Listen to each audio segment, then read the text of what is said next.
Uma salva de palmas.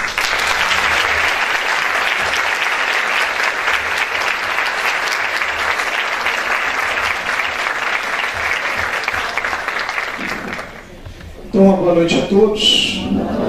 Agradeço com muito carinho a acolhida simpática do Padre Baldan e também do Padre Ricardo aqui nessa terra de Santos, que, embora esteja tão próxima daqui de São Paulo, é a primeira vez que eu conheço. Nunca tinha estado aqui, eu não estou muito viajado, assim.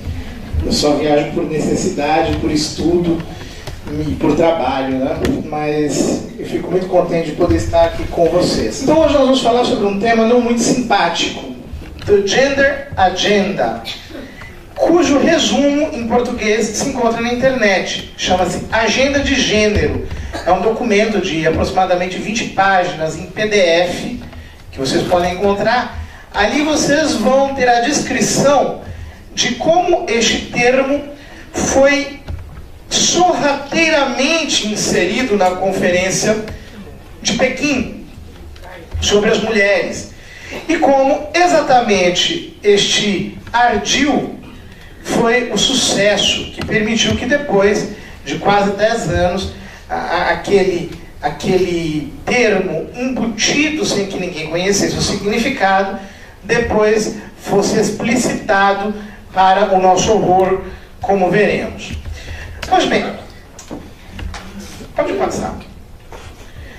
A família está em crise. Aqui nós temos algumas fotos muito simples de retratos de família em crise. Nós o tempo todo lidamos com esse problema. Eu imagino que a maior parte de nós aqui é gente de igreja. E mesmo dentro da própria família, nós temos que lidar com situações, às vezes, não muito fáceis. E na paróquia, na pastoral, no nosso trabalho, nós vemos diversos casos de família em crise. Todavia, alguns exemplos ultrapassam isso que está aqui retratado. Eu vou mostrar um vídeo para os senhores. Quem entende inglês vai conseguir entender. Infelizmente, ele não está legendado em português. Mas o que essa senhora está falando? É um vídeo de menos de 1 minuto, de 30 segundos. Ela está dizendo o seguinte: os filhos de vocês não são de vocês. Os filhos de vocês são do Estado. E nós temos que acabar com essa ideia de que filho é propriedade dos pais, ou que os filhos pertencem aos pais. Os filhos não pertencem aos pais. Ela diz assim: os filhos de vocês são nossos. E somos nós que temos que educá-los, não vocês. Pode passar. Never invested as much in public education as we should have, because we've always had kind of a private notion of children. Your kid is yours and totally your responsibility. We haven't had a very collective notion of these are our children. So part of it is we have to break through our kind of private idea that kids belong to their parents or kids belong to their families, and recognize that kids belong to whole communities. Once it's everybody's responsibility and not just the households, then we start making better investments. Ela diz: temos que acabar com a ideia de que os filhos pertencem aos pais, de que os filhos pertencem às famílias, os filhos pertencem à comunidade, e é isso que vai gerar a necessidade de que se crie mais investimentos para a educação dos filhos. Notem, talvez você pense que ideologia de gênero é uma coisa que está fora da sua casa, mas essas pessoas estão querendo se apropriar dos filhos de vocês. Isso aqui não é brincadeira. Notem que no Plano Nacional de Educação se tornou lei que a educação começa aos 3 anos de idade. Eles querem o quanto menos. Em alguns países do mundo, com 2 anos ou com um pouco menos ainda, as crianças são obrigadas a passarem o dia inteiro na escola. Muitas pessoas acham que maravilha, o nível da educação está crescendo. A ideia que está por trás não é essa, é algo mais perigoso. Pode passar. Aqui você tem um caso muito curioso que saiu na internet nos últimos dias, se tornou um pouco mais célebre. Kate Hill e Erin Andrews. Ela é um menino e ele é uma menina. Ela nasceu menino, se transexualizou em mulher, e ele nasceu menina e se transexualizou em mulher. Mas eles não são homossexuais, são heterossexuais. Deu para entender?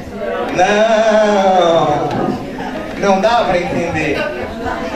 É exatamente esse tipo de monstrificação que está... Pode passar, porque a próxima foto dá para ver. Isto aqui é uma mulher. Isto aqui é um homem.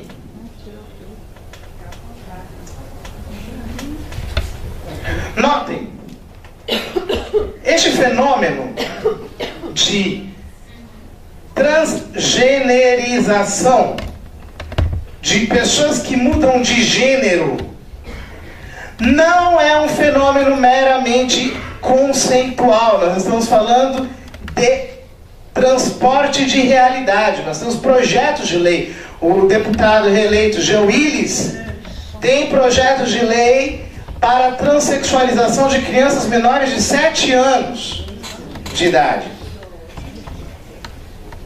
Nós não estamos falando de teoria.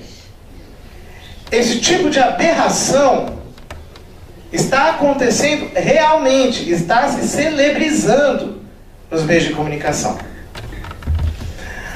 Acontece o quê? Nós precisamos fazer a pergunta, de onde essas pessoas tiraram isso? Porque vejam, a gente que é católico, a gente está um pouco viciado em pensar assim: isso são sinais dos tempos. Infelizmente os tempos são ruins assim. As pessoas falam muito isso na igreja. Os nossos dias estão horríveis, Jesus está voltando, que coisa mais lamentável, nós estamos tendo problemas que não existiam antigamente, os tempos estão ruins. Parece que isso tudo surgiu espontaneamente, parece que surgiu do nada. Mas não é assim. Quando nós estudamos a fundo estes problemas, nós vemos que não é assim. Isso não está surgindo do nada. Por isso, nós precisamos sair do fenômeno e ir ao fundamento. Por quê? Quando a gente fica no fenômeno, a gente fica na choradeira. Na igreja tem 2 tipos de pessoas que analisam essas coisas e tem 2 reações diferentes. Uns, um pouco o pessoal mais da nossa linha, começa na choradeira mesmo. Que triste, que desgraça que está acontecendo. Olha lá, um absurdo, uma monstruosidade desse tipo acontecendo nos nossos dias e lá. Aí começa aquela choradeira dos tempos antigos. Antigamente é que era bom, no meu tempo de criança, papai com a viola e tocando e não sei o que e tal. E aquelas músicas chorosas e românticas do tempo que já se foi. Chorando pelo passado. E outros, mesmo dentro da igreja, que acham isso lindo, que maravilha, vamos todos lá para frente, vamos acolher isso tudo dentro da igreja, vamos fazer uma grande festa, vamos fazer a pastoral da inclusão, mas uma inclusão barata, que coloca as pessoas dentro da igreja sem aquilo que Jesus no Evangelho chama de, uma palavrinha não muito usada hoje em dia, conversão. É a turma da bagunça, que também existe e que quer enfiar tudo dentro da igreja, goela abaixo das pessoas. Agora veja bem, ambos, aqueles que se escandalizam e aqueles que acham isso lindo, estão analisando apenas o fenômeno. Estão lidando apenas com o que acontece sem irem a fundo para entenderem o problema realmente. E nós só poderemos entender o problema realmente quando nós saímos do fenômeno e vamos ao fundamento. E para irmos ao fundamento, existem diversas possibilidades. Eu começo com este senhor simpático. É o seu Carlos. Conhece o Carlos? Karl Marx. Karl Marx. Marx escreveu este livrinho aqui, sobre a origem da família, da sociedade privada, da propriedade privada e do Estado. É um livro que é assinado por Engels, como vocês podem ver lá em cima, mas em cuja apresentação, ou melhor, em cuja introdução, em cujo prefácio, as primeiras palavras de Engels são: as páginas que se seguem constituem, de certo modo, a execução de um testamento. Por quê? Porque Marx escreveu este livro nos últimos meses de vida. Quem conhece um pouco a história do marxismo sabe que, a grosso modo, eu não tenho tempo de me aprofundar nisso, tenho que ficar para uma outra ocasião, Marx fez um percurso intelectual, analisando as defecções, os problemas do liberalismo da época. Ele fez uma série de diagnósticos que estavam fundamentados na ideia de que a origem da desigualdade social está na propriedade privada. E que o único meio para restabelecer a igualdade entre as pessoas seria o desaparecimento da propriedade privada, pela socialização dos bens de consumo.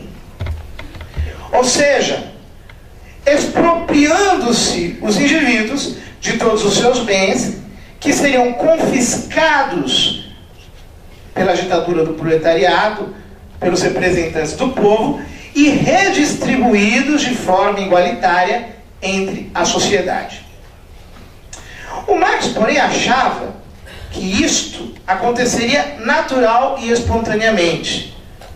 Ele chegou a prever para 1848 a vinda da Revolução, porque ele dizia que o número de operários estava cada vez mais crescendo e o número de empresários estava cada vez mais diminuindo, sendo que os operários estavam cada vez mais pobres e os empresários cada vez mais ricos. De tal modo que chegaria um momento inevitável no qual os operários tomariam o poder, por serem mais numerosos, e expropriariam os empresários de todas as suas propriedades, compartilhando tudo aquilo que tinham e realizando, pela ditadura do proletariado, a redistribuição de todos os bens daquela sociedade, a sociedade como um todo. Portanto, para este primeiro Marx, a origem da desigualdade está numa ideologia que ele chama de propriedade privada. Para ele, na verdade, não existe propriedade privada alguma. Isso é um engano. As pessoas acham que são donas de algumas coisas, mas no fundo elas não são donas de nada. A verdade, segundo ele, é que o homem vive para trabalhar.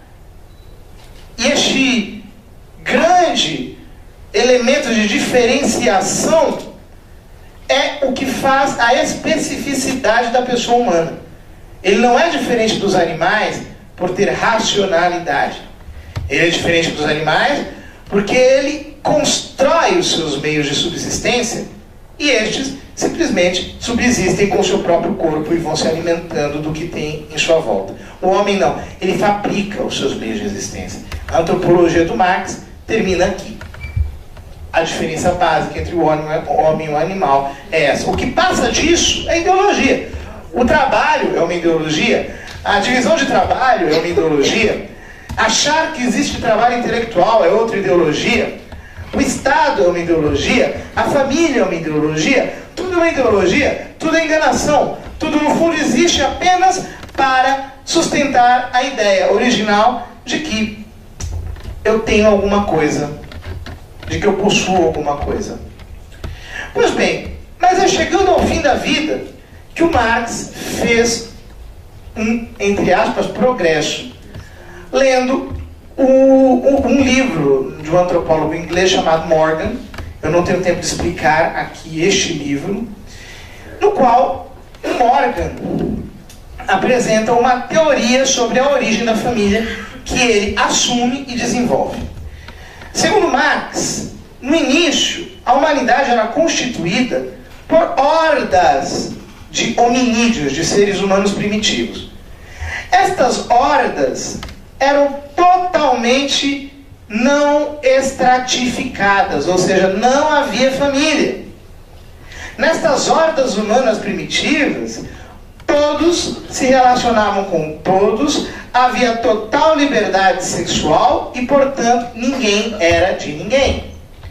Todos os machos cruzavam com todas as fêmeas e, portanto, os filhos decorrentes destas relações não eram conhecidos por seus pais. Ninguém sabia quem era o seu pai. Sabiam quem era sua mãe Mas pela ausência de força física da mulher, ele diz que essa sociedade de tom mais matriarcal, no fundo, não se impunha como uma estrutura rígida, porque a mulher não tinha força física. E, portanto, os filhos tinham uma relação afetiva, mas não de dependência. Todavia, continua Marx, num determinado momento da história, por causa da força física, os homens subjugaram as mulheres, exigindo delas fidelidade a si. A partir deste momento, a mulher passou a ser propriedade do homem e os filhos dela decorrentes passaram a ser também propriedade sua. De tal modo que, notem, para Marx, é o matrimônio que origina o patrimônio. Em outras palavras, o matrimônio é o primeiro patrimônio. É quando um homem diz a uma mulher, você é minha e os teus filhos são meus. É aqui que começa a psicologia da dominação, a psicologia do poder, a psicologia da desigualdade.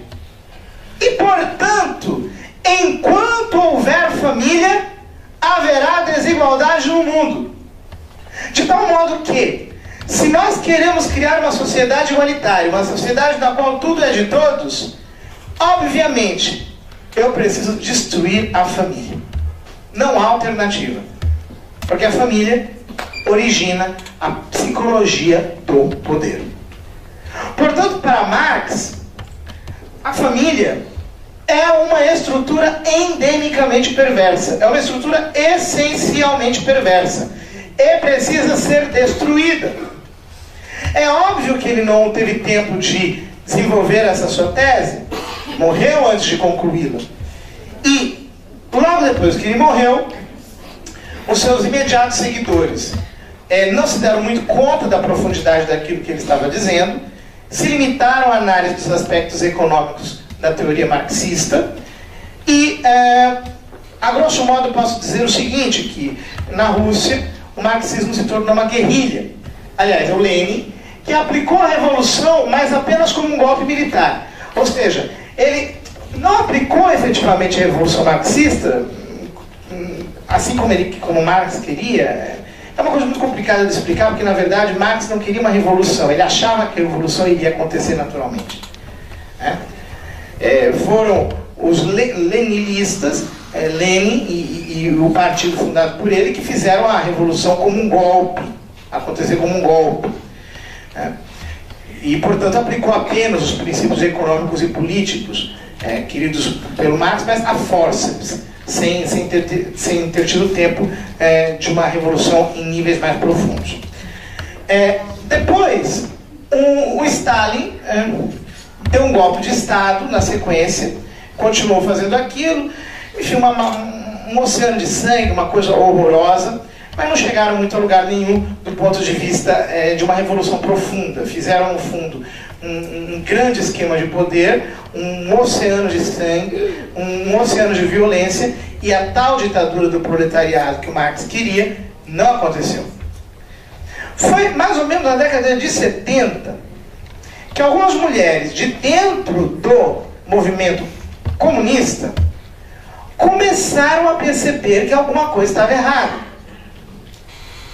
E que a verdadeira chave para fazer-se aquilo que o Marx queria não estava na ditadura, nos meios de violência, na guerrilha, em nada disso. A verdadeira chave para a revolução socialista era a revolução sexual. A primeira que levantou essa bandeira, de um modo mais claro, pode passar, foi essa aqui, a Kate Millett. A Kate Millett escreveu esse livro chamado Sexual Politics, Política Sexual. É a tese de doutorado dela. É um livro com um certo grau de dificuldade, mas que não é um estudo, eu diria, muitíssimo profundo. É um manifesto. Ela faz uma análise das teses do Marx, mostra que aquilo seria necessário, que a verdadeira revolução é a revolução sexual, que é aquilo que tinha que ser feito, mas não passa muito além disso. Fica na linha do manifesto. Essa tese da Kate Millett para o movimento feminista equivale ao que o manifesto comunista é para o movimento socialista. Quer dizer, é o grande manifesto, é aquilo que desfralda mesmo a bandeira da revolução sexual. Este aqui nós poderíamos chamar de manifesto feminista. Era uma autora um pouquinho, é contemporânea a Kate Millett. Essa aqui é a Shulamit Firestone. Era uma autora contemporânea, mas que escreveu um pouquinho depois dela, que o manifesto se torna uma ideologia política mesmo. A Kate Millett, aliás, a Shulamit Firestone, escreveu este livro aqui, The Dialect of Sex, a dialética do sexo. Este livro aqui este sim, uma obra de ideologia política. Transforma a revolução sexual numa verdadeira ideologia. Diz, nós precisamos fazer isso, isso, isso e aquilo. É um livro que as feministas, inclusive, não gostam muito de falar sobre ele, porque ele tem um nível de virulência especial. Pode passar. Retira o feminismo do manifesto, transformando-o numa ideologia. Eu vou aqui citar alguns trechos deste livro da Shulamit Firestone para vocês. Nós vamos ler aqui esses trechos traduzidos do livro da Shulamit Firestone. São textos que precisam ser muito bem entendidos para nós percebermos o nível de ataque, a clareza do ataque que eles apresentam contra a família. Pode passar. Nas conclusões ela diz o seguinte: eis aqui algumas sugestões do sistema alternativo. Preste bastante atenção. Primeira sugestão: a libertação das mulheres da tirania de sua biologia reprodutiva. Ou seja, a maternidade é o quê? É uma tirania. Tirania de sua biologia reprodutiva. Precisam libertar as mulheres da maternidade, portanto. Por quê? Através do quê? Por todos os meios disponíveis. Todos os meios. Vamos criar fecundação in vitro, maternidade artificial. Vamos fazer qualquer outro tipo artificial de maternidade, para que a mulher seja libertada disso. Eles entendem que a maternidade é uma desgraça da qual elas precisam libertar a mulher. E a ampliação da função reprodutiva e educativa a toda a sociedade globalmente considerada. Quer dizer, a função reprodutiva tem que ser ampliada para toda a sociedade, não é só pai e mãe. A gente vai criar reprodução artificial, in vitro, clonagem, todo tipo de reprodução possível. E nós vamos criar todo tipo de educação possível. Não são os pais que geraram os filhos aqueles que os educarão. Nós vamos ampliar isso. Mas ela continua. Estamos falando de uma mudança radical. Libertar as mulheres de sua biologia significa ameaçar a família, que é a unidade social organizada em torno da reprodução biológica e da sujeição das mulheres ao seu destino biológico. Então está claro o objetivo: ameaçar a família. Para isso, nós vamos ampliar a maternidade, nós vamos ampliar a educação. Número 2. A total autodeterminação, incluindo a independência econômica, tanto das mulheres quanto das crianças. Quer dizer, nós vamos dar dinheiro para as mulheres e vamos dar dinheiro para as crianças. É por isso que precisamos falar de um socialismo feminista. Você tem que dar bolsa para as famílias, você tem que dar dinheiro para as famílias, para que ninguém dependa de ninguém, para que todo mundo seja avulso. Vocês estão entendendo? É um modo pelo qual você começa a criar, entre aspas, emancipação dos papéis familiares. Nada disso é ingênuo. Tudo parece muito ingênuo, mas não tem nada de ingênuo. Com isso, atacamos a família em uma frente dupla, contestando aquilo em torno de que ela está organizada. A reprodução das espécies pelas mulheres, quer dizer, a maternidade, e a sua consequência, a dependência física das mulheres e das crianças, que são sustentadas pelo pai. Eliminar estas condições já seria suficiente para destruir a família. Vou repetir. Eliminar estas condições já seria suficiente para destruir a família, que produz a psicologia do poder. Contudo, nós a destruiremos ainda mais. Tá claro para vocês? Vocês estão conseguindo acompanhar? É chumbo grosso, mas vai piorar. Passa. Número 3. A total integração das mulheres e das crianças em todos os níveis da sociedade. Quer dizer, vamos integrar mulheres e crianças em todos os níveis da sociedade. Todas aquelas instituições que segregam os sexos ou separam as crianças da sociedade adulta, por exemplo, a escola elementar, devem ser destruídas. Abaixo a escola. Notem, o que ela está falando aqui é o seguinte: nós precisamos misturar mulheres e homens e crianças e adultos. Tem que acabar com essa separação. E para isso nós vamos destruir a escola. Quando ela diz destruir a escola, abaixo a escola, ela não está falando de você chegar com uma marreta e destruir a escola. Ela está dizendo que a escola precisa ser um lugar onde tudo está misturado. Na década de 60, 70, o que era uma escola elementar? A escola elementar era um ambiente onde meninas estavam de um lado, meninos estavam do outro, onde você tinha primário, depois você tinha o ginásio, depois você tinha o colegial, cada nível, inclusive em escolas diferentes ou em horários diferentes, você tem tudo muito segregado para não misturar as crianças com os adultos, para você não causar confusão entre as idades. Como é que é a escola hoje? É tudo mais misturado e impossível, né? O professor hoje ele tem que ser assim, tem que ter vocação para Indiana Jones, para Rambo, para super-herói, porque ele sabe como ele chega, mas ele não sabe como ele sai. Ele pode sair de qualquer jeito. Em alguns lugares ele pode até não sair vivo. Ele pode ser agredido, com o apoio dos pais, inclusive. Coisa que naqueles tempos era impossível de acontecer. Eu me lembro muito bem que os pais chegavam para os professores e diziam: olha, aqui dentro a senhora só não mate. O resto a senhora pode fazer o que a senhora quiser. É para bater, puxar a orelha, castigar, botar ajoelhado no milho, palmatória. Faço, não mate. Só não mate.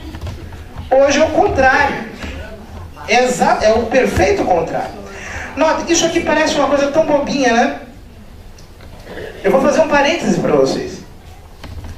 Platão, na República, ele não era padre da igreja, ele não era bispo, ele não era nenhum santo cristão, era um pagão, um filósofo pagão. O que ele diz para as mães? Ele diz o seguinte: mães, não permitam que se conte aos seus filhos nem sequer fábulas cujo conteúdo as senhoras não conheçam. Porque até a formação do seu caráter, uma criança, diz Platão, não poderia sequer saber da existência do mal. Olha o rigor que Platão dava para a educação infantil. Você precisa segregar a criança da sociedade. Por quê? Porque a sociedade é um lugar das contradições. E uma criança não tem capacidade de assimilar as contradições da sociedade. Ela precisa formar a sua inteligência num nível de saneamento de interferências, para que ela não seja confrontada com as contradições, posta em perplexidade. Quer dizer, uma criança que cresce num ambiente saneado, que não assiste televisão, rádio, que não tem um monte de gente falando coisas contraditórias para ela, terá um caráter mais sólido, terá uma consciência mais clara, a sua inteligência será mais funcional, ela compreenderá melhor as coisas, ela não será submetida a uma série de distrações. veja bem, você pega uma criancinha, coloca na escola. Aí vem uma professora católica, maravilhosa, piedosa, doutrinal. Depois vem uma outra professora protestante que diz que a católica é idólatra e não sei quem, não sei quem, não sei quem. Aí depois sai a protestante e entra um bandista que diz que tem que acender vela para o orixá, para não sei o que, para não sei o que. Depois vem a do candomblé, que faz macumba contra um bandista. E aí diz que a outra não presta. Aí vem uma outra que é ateia e diz que estão todas erradas e que ela é que está certa. Aí cada coleguinha diz uma coisa. Bom, a criança chega em casa, o pai fala qualquer coisa para ele, a criança vai dizer, bom, essa é a sua opinião. É apenas a sua. Meu coleguinha diz isso, minha professora X diz aquilo, a professora W diz outra coisa, ou seja, ele é confundido no processo de construção da sua personalidade. É disso que ela está falando. Se eu não pego uma criança logo nos primeiros anos e a submeto a uma enxurrada de confusões lógicas, ela não será suficientemente erradicada da família. Eu preciso tirá-la dos laços familiares, eu preciso tirá-la dos condicionamentos familiares desde muito cedo. Ela tem que ser exposta à sociedade como um todo. Por isso ela diz, se as distinções culturais, notem, distinções culturais entre homens e mulheres e entre adultos e crianças, elas são distinções culturais para ela. Não são distinções reais. O que me distingue de uma criança não é uma distinção biológica real. Eu não sou diferente de uma criança realmente. Apenas culturalmente, uma invenção da sociedade. É o que ele está dizendo. Criança e adulto é a mesma coisa. Homem e mulher é a mesma coisa. A distinção aqui é cultural. Continua. Se as distinções culturais entre homens e mulheres e entre adultos e crianças não forem destruídas, ou melhor, se as distinções culturais entre homens e mulheres, entre adultos e crianças forem destruídas, nós não precisaremos mais da repressão sexual, que é o que mantém estas classes diferenciadas. O que diferencia homem, mulher e adulto de criança é repressão sexual, apenas isso. E nós não vamos precisar mais delas, mais dela, da repressão sexual, caso essas diferenças caiam por terra. Sendo pela primeira vez possível a liberdade sexual natural. E aí nós chegamos ao número 4. Assim, chegaremos à liberdade sexual para que todas as mulheres e crianças, possam usar a sua sexualidade como quiserem. As crianças poderão usar a sua sexualidade como quiserem. Não haverá mais nenhuma razão para não ser assim. Em nossa nova sociedade, a humanidade poderá finalmente voltar à sua sexualidade natural, polimorfamente diversa, ou seja, bagunçada. Serão permitidas e satisfeitas todas as formas de sexualidade. A mente plenamente sexuada tornar-se-ia universal, ou seja, capaz de qualquer coisa. Passa. Se a criança escolhesse a relação sexual com os adultos, ainda no caso que escolhesse a sua própria mãe genética, não existiriam razões a priori para que esta rejeitasse suas insinuações sexuais, visto que o tabu do incesto teria perdido a sua função. Está escrito, isso está escrito. Eu apenas traduzi do que está escrito aqui. É este o nível de ser humano que querem construir. Sem família. Quando se diz sem família, está querendo dizer isso. Total desordem. Esta aqui é a primeira contribuição. No movimento feminista, no movimento comunista, eles entenderam que a verdadeira revolução é a revolução sexual. É isso que tem que ser feito. Senão não vai acontecer revolução. É a revolução sexual. Por isso, quando você vê o Ministério da Educação mandar cartilha quase pornográfica, ou às vezes pornográfica para as escolas. Quando você vê todo mundo hipersexualizando as crianças, logo lá nos primeiros anos de escola, falando de sexualidade, falando de um monte de sujeira para as crianças da escola, é isso que eles estão aplicando. Não é outra coisa. São paradigmas que estão sendo destruídos. Essa é a primeira contribuição, a revolução sexual. Agora vem a segunda contribuição. Este aqui é o Kingsley Davis. Pode passar. Ele é um sociólogo americano do Conselho Populacional. No ano de 68, ele escreveu esse artigo, Política Populacional. Os atuais programas serão bem-sucedidos? No qual ele mudou, digamos, as estratégias da política populacional, do controle populacional. Eles queriam reduzir o crescimento populacional para que houvesse um crescimento populacional zero.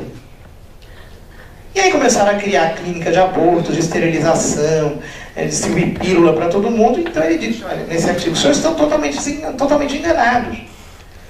Se os senhores forem nessa linha, vocês não vão conseguir mudar a sociedade. A sociedade só se muda de um jeito, você tem que mexer na estrutura dela. E como é que você mexe na estrutura da sociedade? Você mexe na estrutura da sociedade através dos usos, dos costumes e das leis, que na verdade são cristalizações dos usos e dos costumes.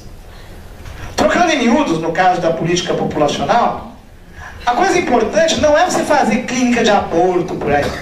Você tem que colocar na cabeça da mulher que a maternidade é uma praga, que ela não tem que ser mãe, que ela tem que ter poucos filhos, ou se puder nenhum filho e alguns poodles, que ela tem que deixar a casa dela, as funções domésticas dela, que ela tem que largar o cuidado da casa, ela tem que deixar de ser mulher, ela tem que virar um ente emancipado, etc. Na hora que você conseguir fazer isso, você vai ter mexido na estrutura da sociedade. E aí sim você vai ter alcançado o seu objetivo.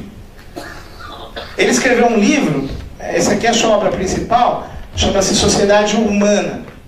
É a sua obra principal de sociologia, na qual ele descreve isso. A sociologia não é apenas uma ciência descritiva, ela altera a estrutura da sociedade, segundo ele. Ele é uma peça-chave na sociologia, né? A partir do Kingsley Davis, a sociologia tomou um outro caminho, a sociologia americana.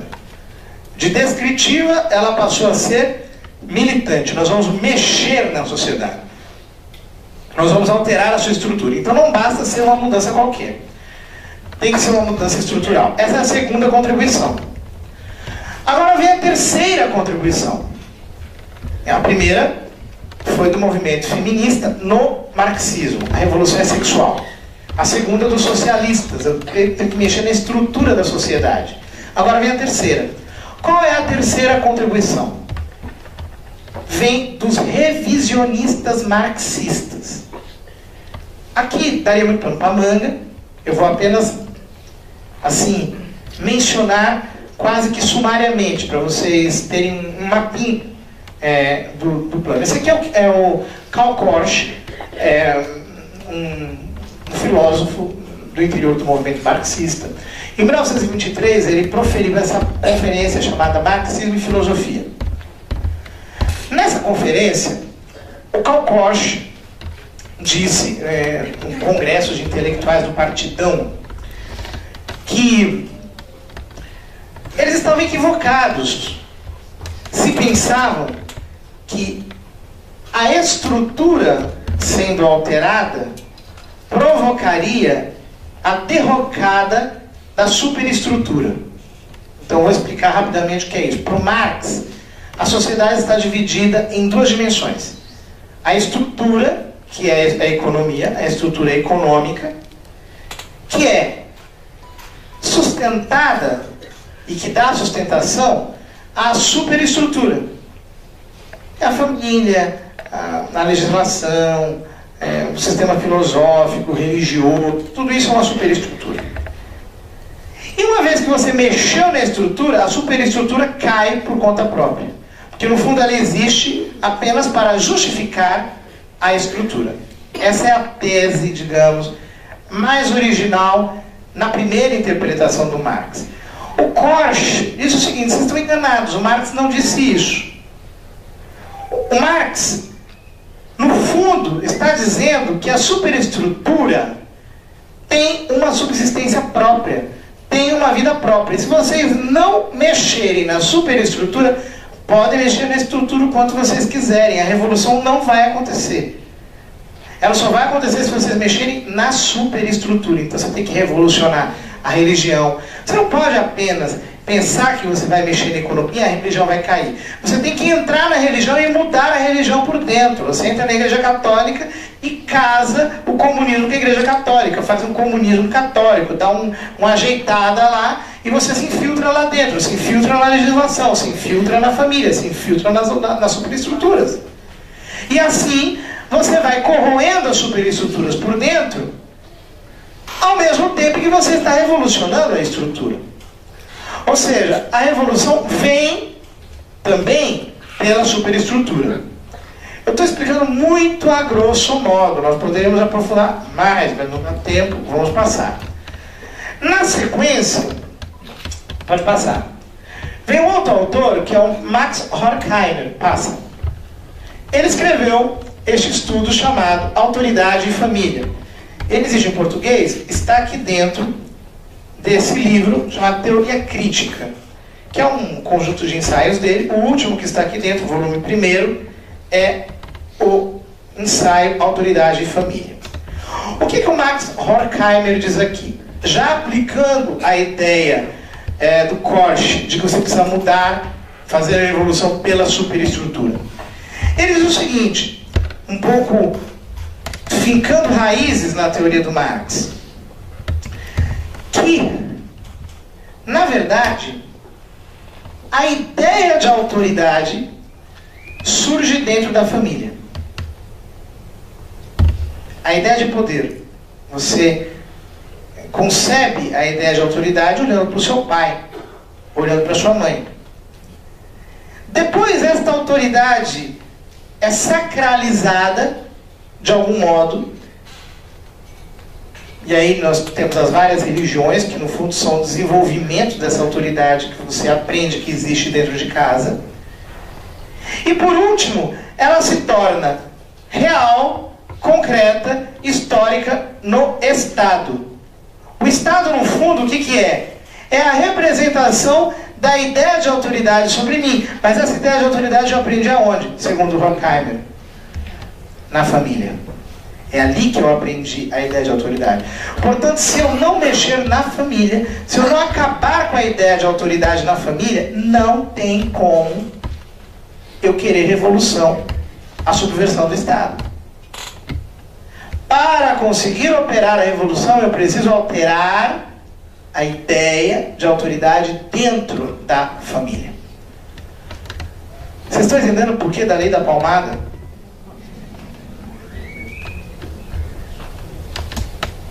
Como é que você mexe com a autoridade dentro de casa?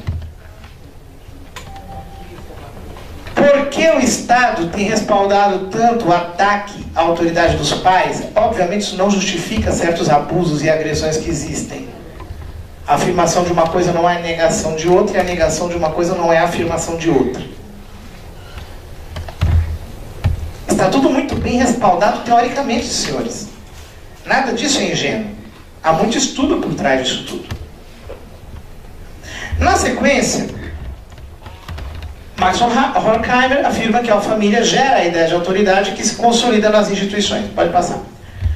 Esse aqui é o Lee Althusser. Pode passar?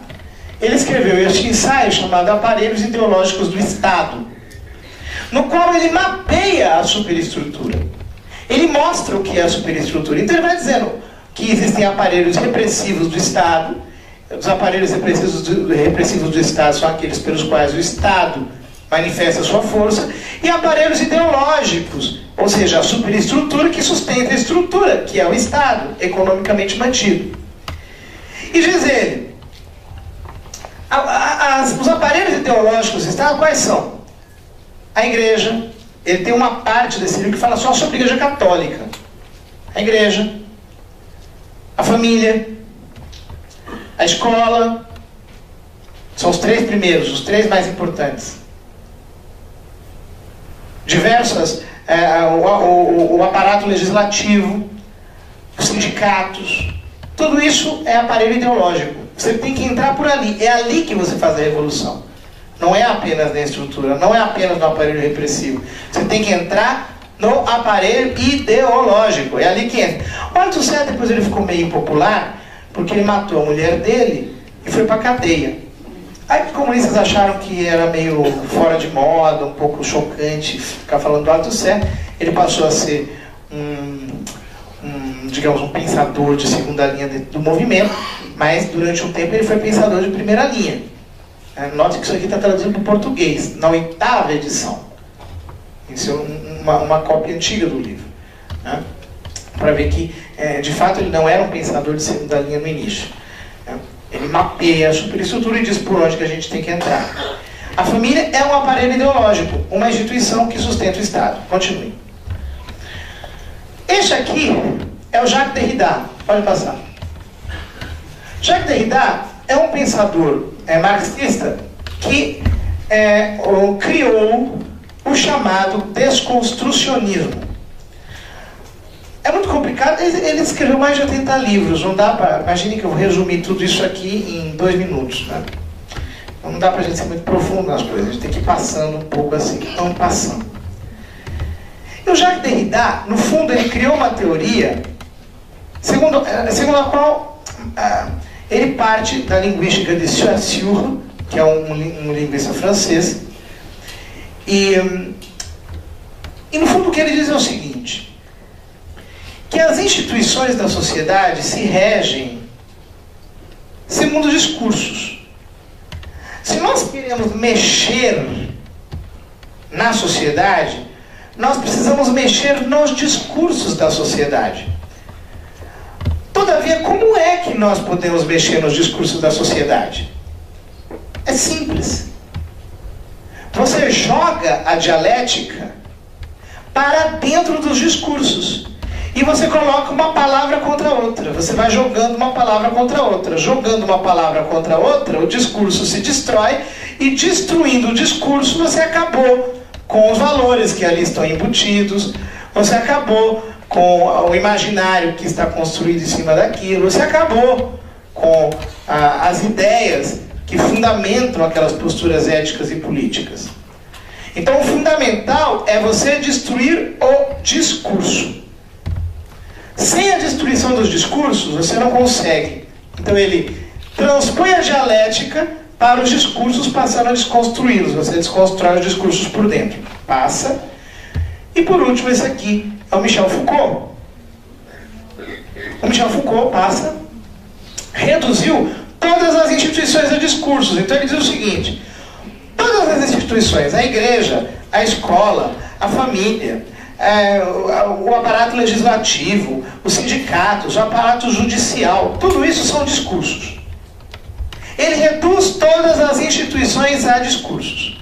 Portanto, refazendo o caminho lógico dessa terceira contribuição, se todas as instituições são discursos, se os discursos podem ser desconstruídos, aliás, ele diz que as instituições são discursos porque ele já parte da ideia de que os discursos podem ser desconstruídos jogando-se a dialética para dentro dele, segundo disse o Derrida. Então aqui é uma ordem lógica.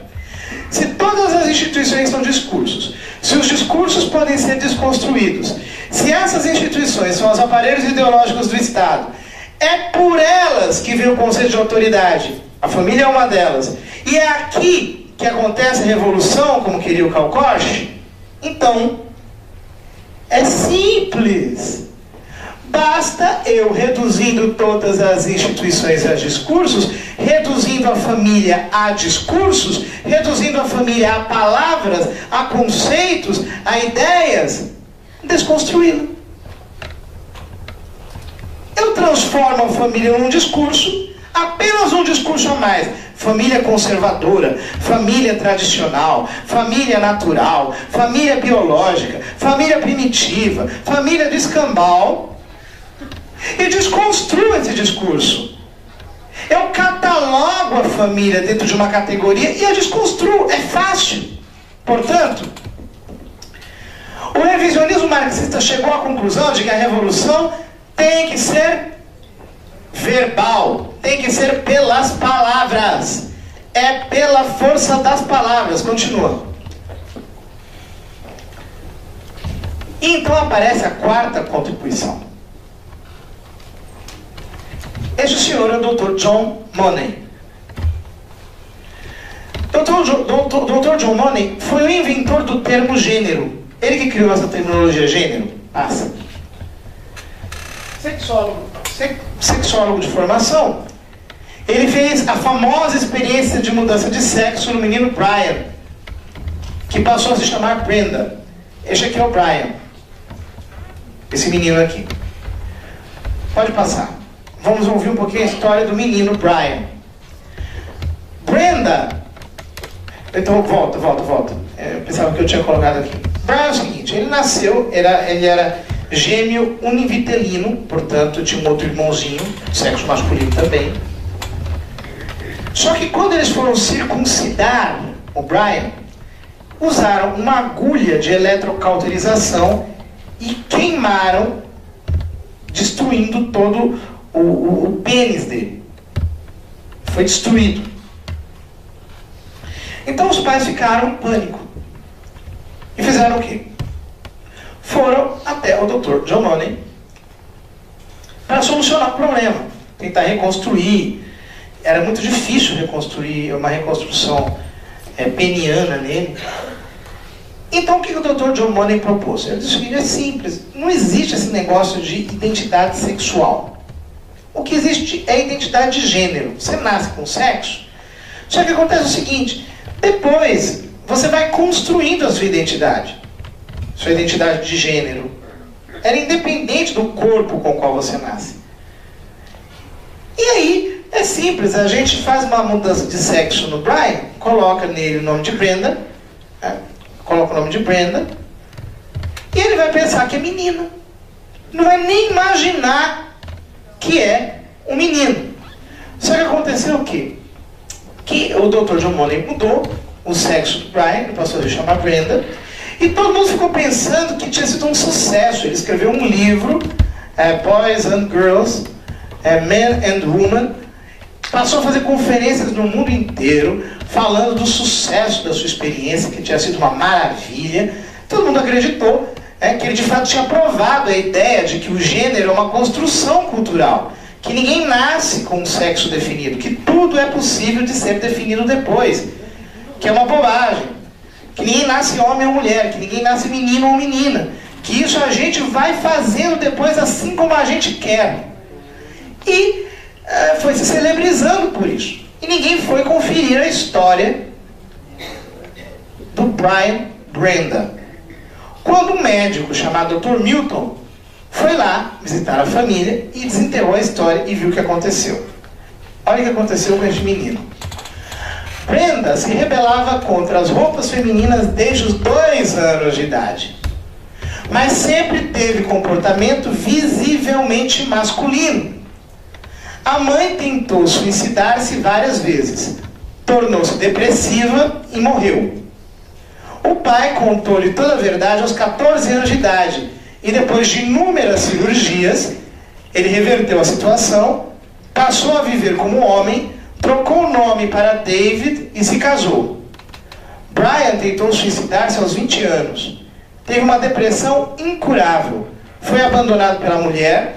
Seu pai tornou-se alcoólatra. Seu irmão, um drogado que terminou por se matar.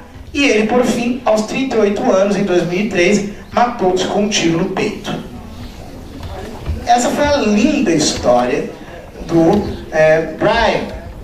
A história, digamos, fundante da categoria de gênero. Aqui eu resumi muito, mas tem mais coisas. Ele vai contando os detalhes. Na verdade, o irmão se tornou um drogado porque ele viu o irmão dele daquele jeito, achava que era culpa dele, o sofrimento todo, que ele era normal, o irmão não era, e tal. E a mulher dele amava o Brian, depois passou a chamar David, mas ela não aguentou levar aquela depressão adiante, foi embora. Aí, enfim, a história é dramaticíssima. Aqui está reduzida porque a gente não pode contar todos os detalhes. É um filme de terror, não é um filme de drama, é um filme de terror. Essa aqui é, digamos, a fundação do conceito de gênero. Portanto, recapitulando, são 4 contribuições, pode passar. A primeira, das feministas, que descobriram o que fazer. O que fazer é a revolução sexual.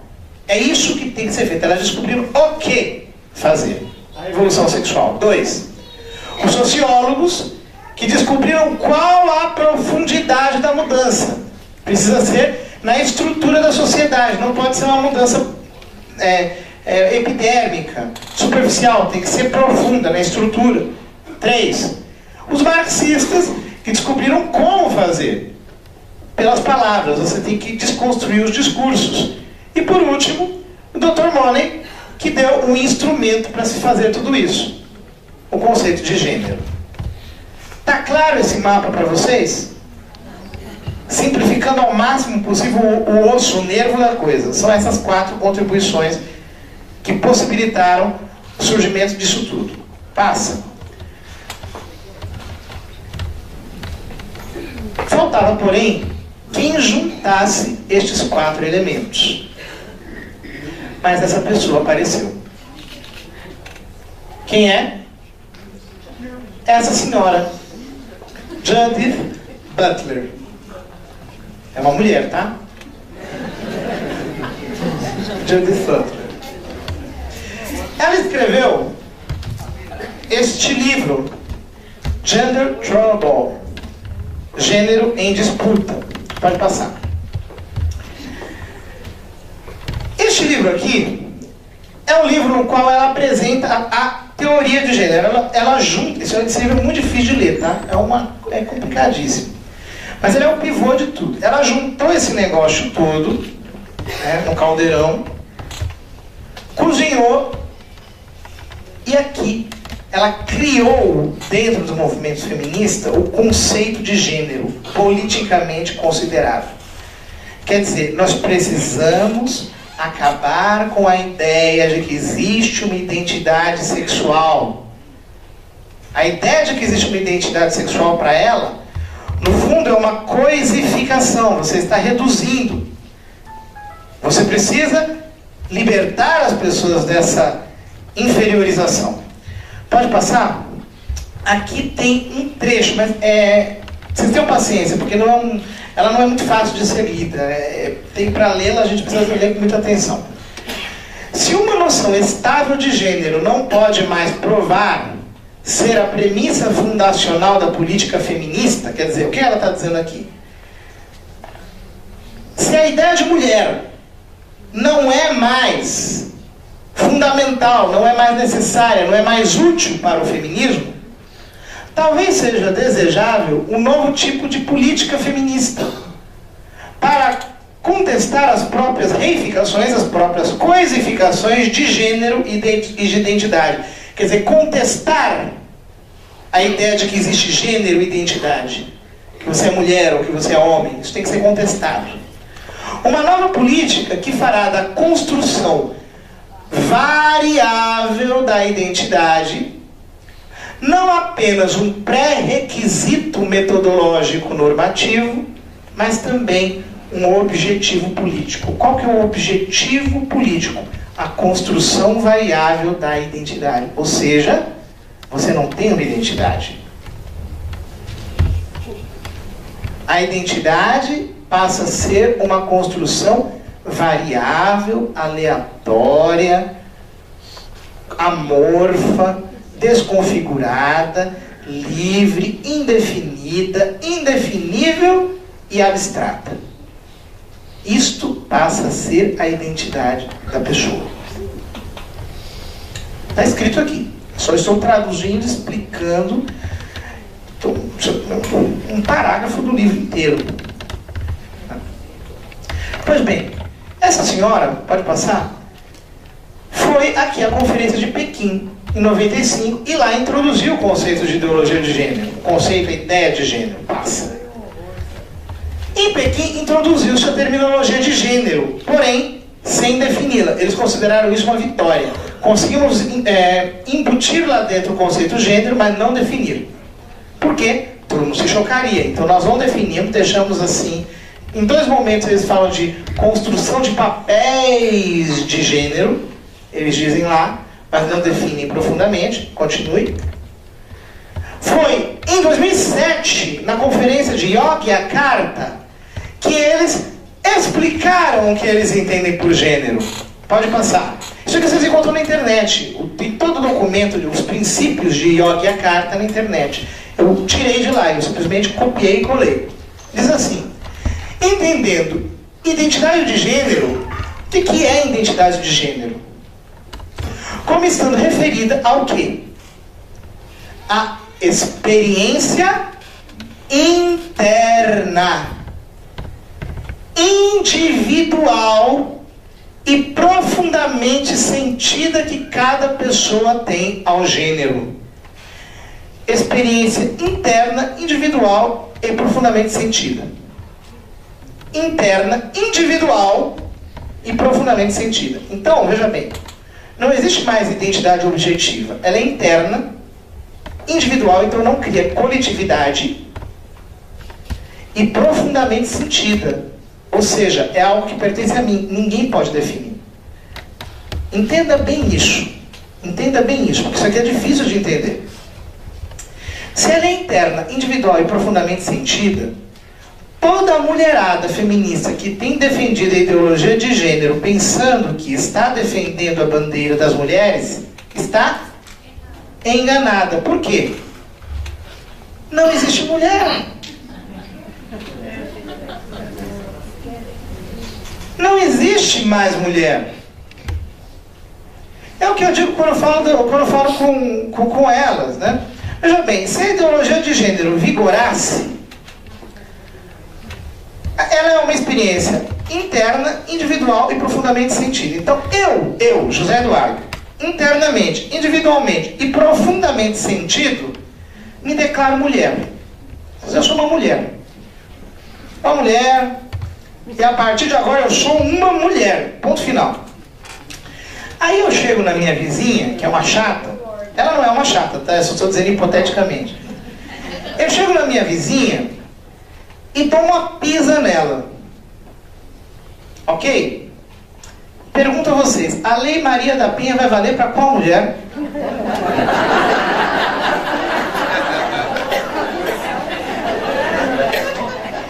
Para nenhuma das duas.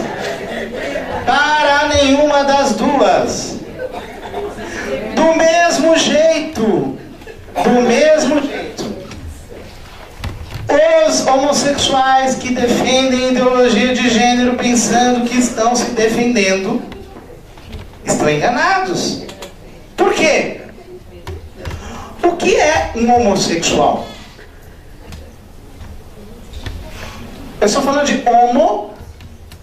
homossexual. Portanto, eu estou falando de uma pessoa que tem um sexo, que gosta de uma pessoa do mesmo sexo. Portanto, de um homem que gosta de um e de uma mulher que gosta de uma. Só que se o homem 1 não é homem e o homem 2 não é homem, e a mulher 1 não é mulher e a mulher 2 não é mulher, tem como existir homossexualismo? Não. Tem como existir transexualismo? Não. Tem como existir bissexualismo? Não tem. Portanto, eles estão enganados, eles são trouxas, eles estão sendo usados. Eles estão sendo usados. Isso aqui está para além de homossexualidade, de pansexualidade, de multissexualidade, ou do que vier. Isso aqui é muito além do que nós possamos imaginar. É a destruição mesma da identidade, porque uma vez que eu destruo a identidade, eu destruo os papéis familiares, e uma vez que eu destruo os papéis familiares, eu destruo o quê? A família. Porque se eu não tenho papéis familiares, eu não posso ter família. Então é simples. Mas não é simples. A gente tem que estudar muito para entender isso. Isso aqui, rapidinho, não vai ficar aqui na teoria. Os estados deverão, letra B, tomar todas as medidas legislativas, administrativas e de outros tipos que sejam necessárias para respeitar plenamente e reconhecer legalmente a identidade de gênero autodefinida por cada pessoa. Quer dizer, a pessoa se define o que quer e o Estado tem que reconhecer. É por isso que toda vez que aparece uma legislação com a palavra vamos defender a igualdade de gênero, vamos lutar contra a discriminação de gênero, tem projetos de lei de todo tipo, é disso aqui que estão falando. A identidade autodefinida por qualquer pessoa do jeito que quiser. Quer dizer, não existe identidade. Ela é passível de definições aleatórias e individuais. Não cria categoria coletiva. Não cria categoria coletiva. É impossível falar de direitos em gênero. Por quê? Não cria categoria coletiva. Gênero é individual. Portanto, você destrói as bases do direito. Ok? Isso tudo é muito complexo, mas a gente tem que passar meio rapidamente por fora. Só para vocês saberem, rapidamente, nós já passamos do horário. Ah não, terminou. É disso que se trata, minha gente. Nós estamos enfrentando uma luta absurdamente irracional. E não temos condições de lidar com essa situação de forma passiva. O que fazer? Você pode me perguntar, o que fazer diante disso? Muitas coisas, muitas coisas. Primeiro lugar, nós precisamos falar sobre esse assunto. Transforme ideologia de gênero em papo de cabeleireiro, de cozinha, de fila de banco, de ônibus. Transforme isso aqui em conversa popular. Ligue para os seus parentes do norte, fale com as pessoas que você conhece, mande e-mail. Isso aqui tem que sair do campo do esoterismo. Isso tem que vir para a luz do dia. As pessoas estão sabendo do que se trata. Eu garanto que aqui existiam pessoas que não sabiam disso, que estavam inocentes diante disso. E estes senhores crescem aonde? No escuro. Então nós temos que jogar um clarão de luz para iluminar e flagrar este ardil. Mas nós fazemos isso como? Esclarecendo, falando. Segundo lugar, rompendo o véu do silêncio, nós temos que nos juntar às iniciativas políticas que se fazem para destruir a ideologia de gênero. Então, meus filhos, assinem as petições públicas, divulguem. Tem a Citizen Go? Vocês conhecem a Citizen Go? Sim. Divulguem a Citizen Go. Quando tiver uma petição sobre gênero, olha, vai lá, você que é jovem, tem um monte de senhora que não tem e-mail, que não tem computador, não tem internet, não sabe lidar com isso, que nem todo mundo tem paciência para lidar. Então você vai lá na igreja, vai na postura de oração, pegue, faça com você mesmo, coloque, bote o nome delas lá, faça, coloque 10, 20, 30, 40, 50, 1000 assinaturas, quanto você puder, cada uma vai para um deputado. Nós precisamos nos mobilizar. E com isso, você pode dizer, nossa, mas que padre ingênuo, ele está achando que vai conseguir alguma coisa? Não é que nós vamos conseguir, nós já conseguimos muita coisa. A ideologia de gênero não foi vencida em nenhum país do mundo, a não ser no Brasil. No país do carnaval, do futebol e de tantas outras coisas, nós, pela primeira vez, desde que ela veio à luz, destruímos a ideologia de gênero no Plano Nacional de Educação. Eles não entenderam o que aconteceu.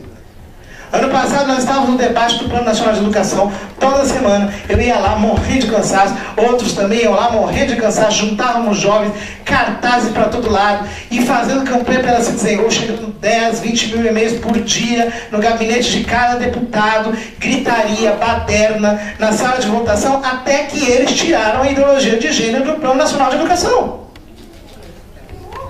Pela primeira vez, aqui no Brasil nós conseguimos destruir. Só que foi em um projeto. Já tem vindo outros. Agora eles não querem mais, já viram que perderam no Plano Nacional de Educação. Querem colocar onde? Leis de diretrizes e bases da educação nacional, querem mexer nas crianças. E leis de diretrizes e bases não é que nem o PNE, não. Não dura só 10 anos, é definitiva. Então nós vamos ter que lutar para não colocarem no PNE. Eles xingam a gente de fundamentalista, religioso, escambau. Não importa, a gente aguenta os rótulos e não quer aquilo lá. Querem considerar a ideologia de gênero, discriminação de gênero, como crime de tortura. Tem um projeto de lei, se não me engano é o 1053, alguma coisa assim. Quer dizer, discriminação de gênero seria considerada crime de tortura e punida como tal. Temos que tirar. E outros tantos projetos de lei. Agora veja bem, legislação é uma coisa, mas além de legislação tem a prática, porque a ideologia de gênero já está sendo ensinada nas escolas. Tem um concurso, o Concurso Nacional de Redação, construindo a igualdade de gênero. O estudante que fizer a melhor redação sobre gênero ganha R$500 mil. Isso é premiado desde o ensino infantil, a educação básica fundamental, né? Até o pós-doutorado. Todos os níveis. Eles estão investindo pesado, minha gente. Aqui em São Paulo nós temos várias iniciativas para promover ideologia de gênero.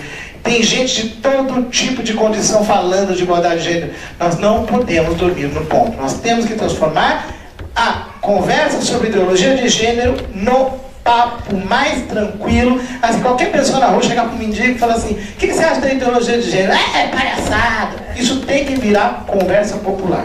Quanto mais nós falarmos, quanto mais nós fizermos, quanto mais nós tirarmos isso do campo do esoterismo, do ocultamento, da teoria dos iniciados, tanto mais nós teremos sucesso. Porque isso aqui não é para proteger apenas a igreja, para proteger... Não, isso aqui é para proteger as famílias humanas, de qualquer religião. Se você é católico, não é católico, se você é cristão, se você não é cristão, sinceramente, no que diz respeito à ideologia de gênero, não interessa. Nós precisamos nos juntar e derrubar essa loucura, essa insanidade que estão querendo nos fazer engolir goela abaixo. Sabe o seguinte... Para ter igualdade, eu preciso ter identidade, porque eu não posso ser igual se eu não sou alguém.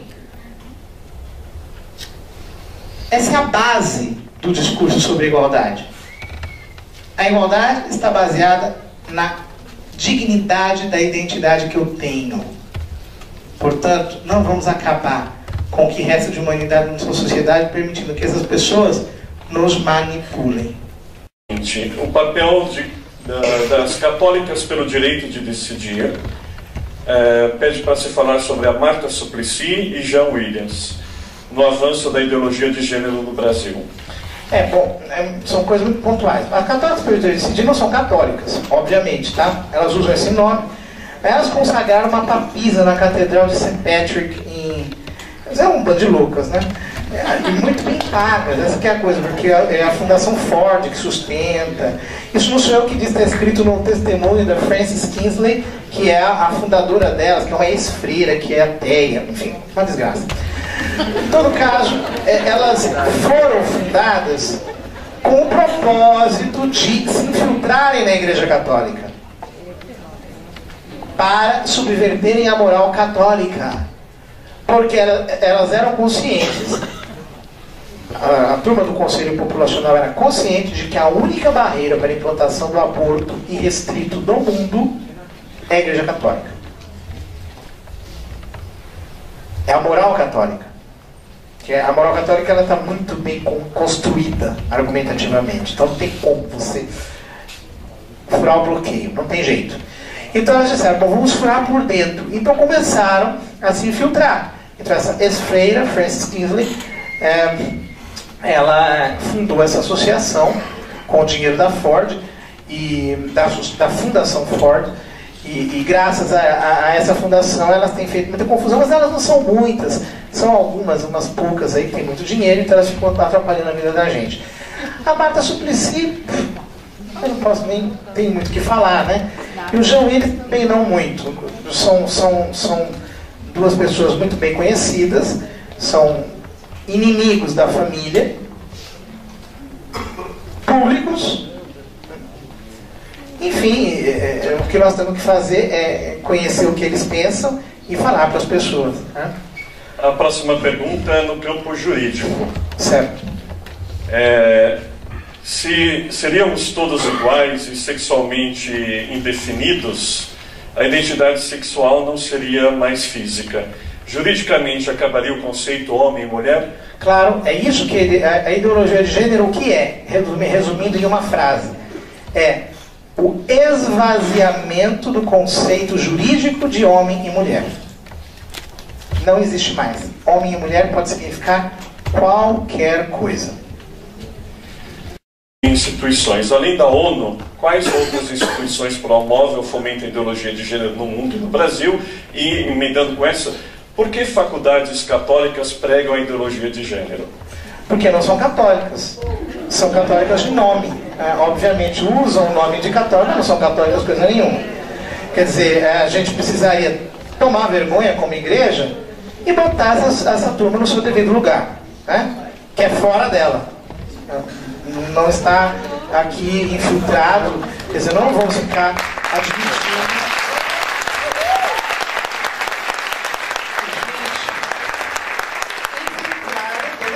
Seja quem for, não admite uma coisa dessa. Né? Agora, instituições, eu não saberia dizer, eu não tenho uma lista mental de memória das instituições que promovem a ideologia de gênero. Mas basta saber que, de um lado, nós temos em operação todo o movimento socialista no Brasil, todos os partidos de esquerda, todos estão promovendo a ideologia de gênero, irrestritamente, e todos os grupos metacapitalistas ligados à ONU, a George Soros, a Fundação MacArthur, os Rockefeller, Conselho Populacional, enfim, essa safadada toda. O livro Admirável Mundo Novo já tratava desse assunto? Eu não sei muito bem porque eu não conheço profundamente o Aldous Huxley, mas me parece que colateralmente sim, porque ele está falando de um mundo tecnológico, que é aquele mundo que o pessoal da New Order World, a nova ordem mundial, quer criar, e que obviamente pressupõe pelo conceito exacerbado do indivíduo, pelo individualismo crônico, né? A insignificância da própria identidade em termos jurídicos e coletivos. Mas eu não seria honesto se eu dissesse para vocês categoricamente isso. Precisaria ler com mais atenção o livro do Aldous Huxley. A última pergunta: o que podemos fazer na prática para evitar que nossos filhos sejam influenciados pela ideologia de gênero? Então, pergunta de pais e avós. Eu acho que tem um caminho. Eu acho que é um caminho simples. Veja bem, eu sou professor de faculdade de teologia. Não é muito diferente de escola pública, tá? Me perdoem os alunos de teologia. Mas, porque o caos educacional que nós temos afeta todos os níveis da sociedade. Mas os professores são uma raça sofrida, gente. Os professores têm que ensinar um monte de baboseiras, goela abaixo, mas boa parte dos professores que estão nas nossas paróquias são heróis. Eles estão lá sobrevivendo dia após dia para se manterem dentro da sua profissão, porque tem uma vocação para isso. Então eu acho que nós poderíamos estabelecer diálogos sobre isso com os professores, sobre a desconstrução da família, e nós poderíamos melhorar a nossa catequese. Quer dizer, catequese hoje não dá mais para ser catequese de primeira comunhão, tá?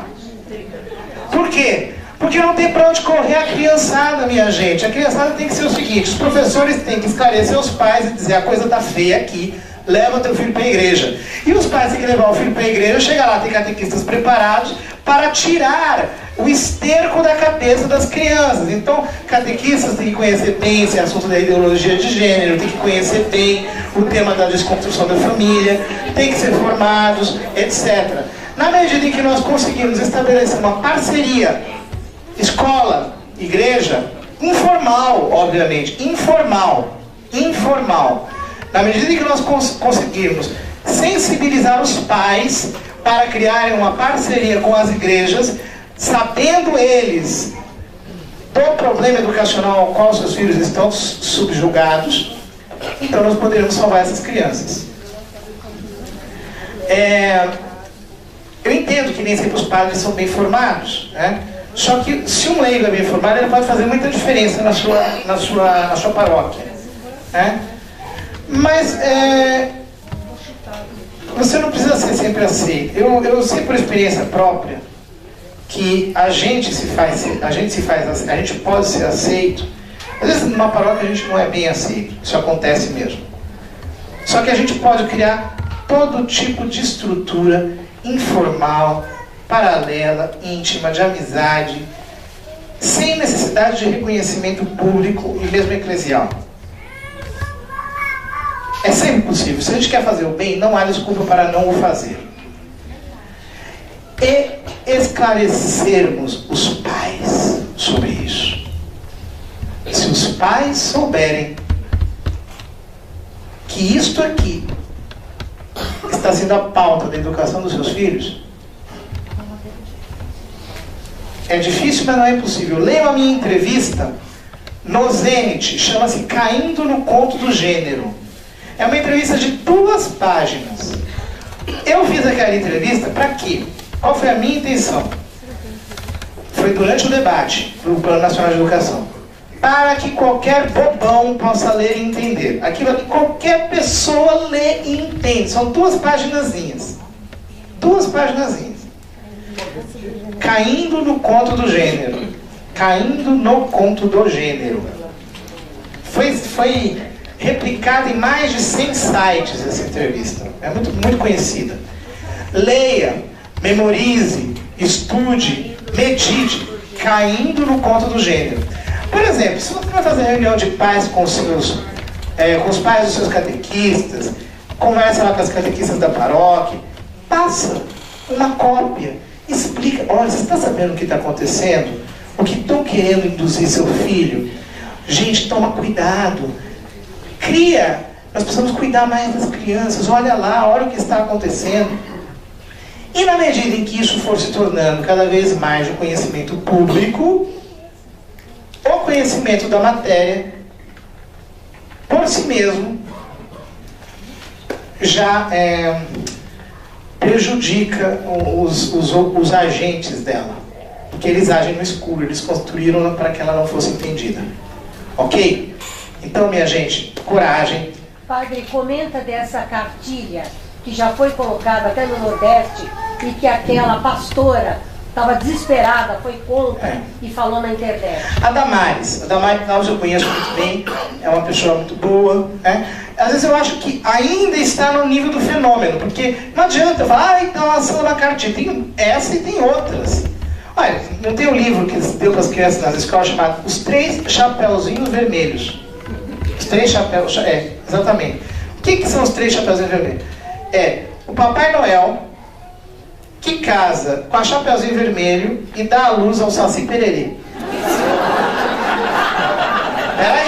Peraí, você está rindo?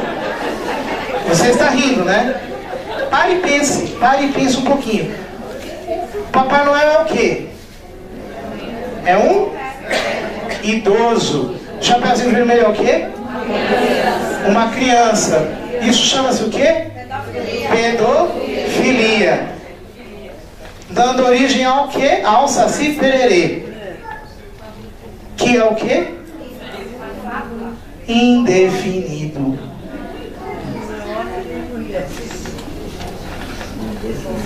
Está tudo aí. Então esse tipo de coisa está sendo dado aí para as crianças à torta e à direito. Nós precisamos falar disso com os pais. Existem livros, entre aspas, didáticos, que diz o seguinte: faça essa brincadeira. Ave Maria mesmo, irmão.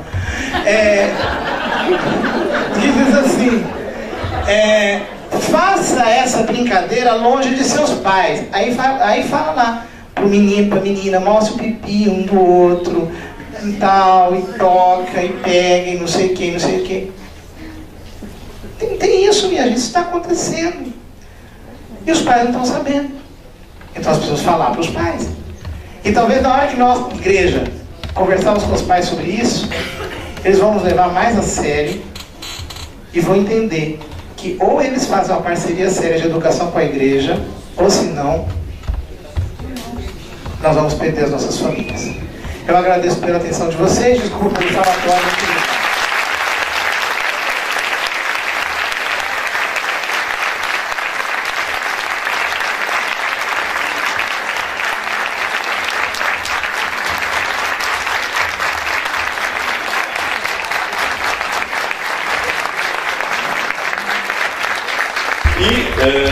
Finalmente, mais uma vez, agradecer ao Padre José Eduardo por essa brilhante palestra, muito esclarecedora, e penso que essa seja uma forma de pastoral ousada e que precisamos fazer, e por iniciativa nossa da Paróquia da Pompeia, com o Padre Baldan e com a minha ajuda, tivemos por inspiração do Espírito Santo, e penso que nós precisamos, porque em nossa Diocese de Santos precisamos desse tipo de pastoral ousado e desses espaços onde podemos discutir sobre esses temas, e como o Padre José Eduardo disse muito bem, que não dependam de nós padres para passar isso adiante. Leigos bem formados podem ter uma atuação dentro da igreja e sobretudo fora dela como igreja. Então,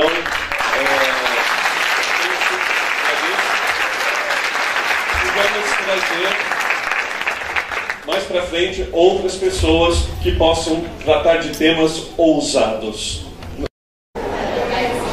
A palestra é muito esclarecedora, a gente não tem noção do tamanho da coisa que é, a gente faz ideia, a gente até se informa um pouquinho, mas quando o padre José Eduardo vem trazer dessa forma que traz, tão esclarecedora, tão bem mastigada, é uma oportunidade da gente encarar a realidade que já está aí.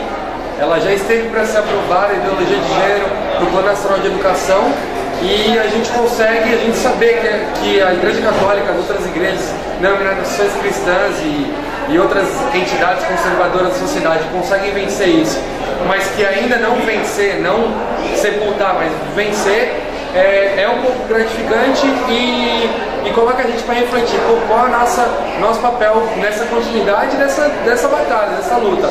Então a gente fica realmente mexido.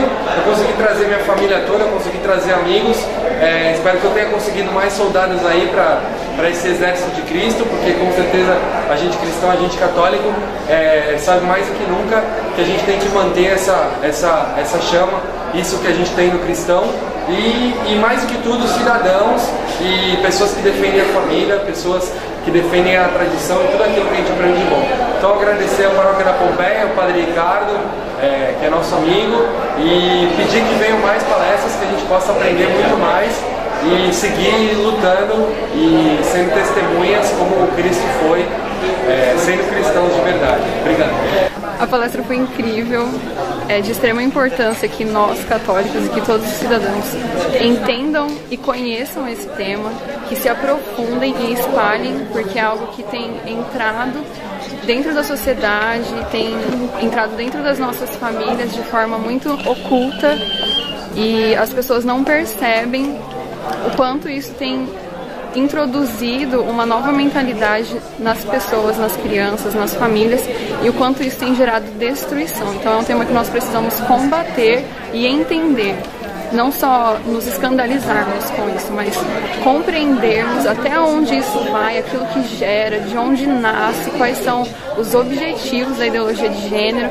e não nos calarmos diante disso. Nós temos que nos levantar, porque como o Padre José Eduardo disse, o Brasil foi o único país que conseguiu derrubar a ideologia de gênero. Então muitas coisas ainda estão por vir, e nós precisamos compreender e combater de forma intelectual, dentro das paróquias, dentro dos nossos grupos de oração, e levar esse tema para que todas as pessoas conheçam e possam ajudar no combate à ideologia de gênero e tantas outras coisas que eles têm feito com que todos nós engolamos a goela abaixo.